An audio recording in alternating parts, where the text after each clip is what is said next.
In this video, I will show you how to deploy an app from Emergent. So I've already done this a couple of times, and in this video I will show you how much it costs, so how many credits, the exact steps you need to take, and basically just everything you need to know.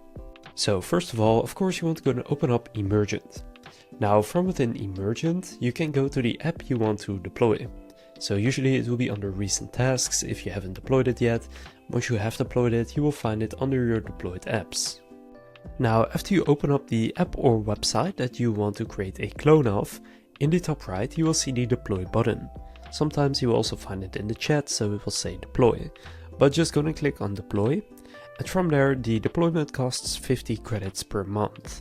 So you will need to have 50 credits loaded into your account in order to start the deployment. What you can also do is a pre-deployment health check, where they run an automated code review to catch deployment blockers before you launch, and that costs 2 to 3 credits. I recommend doing this first, but from there you want to click start deployment.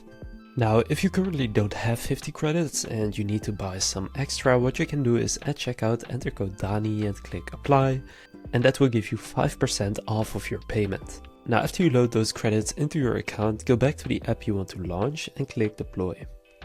Now if you haven't done so yet, first just wake up the agent, because after some inactivity it can go to sleep and it needs to be awake for the deployment, so just wake it up. And from there you can click on start deployment. Now here you can click on deploy now, which will cost you 50 credits. Deployment usually takes around 5 to 7 minutes.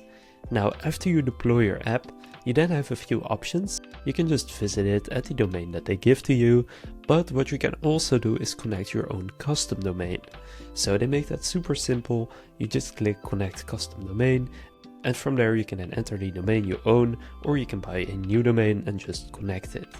So you can see what it looks like right here. This is a video I did from an app that I deployed. So here you can then see the custom domain. You can then click link domain, and then from there it will be deployed.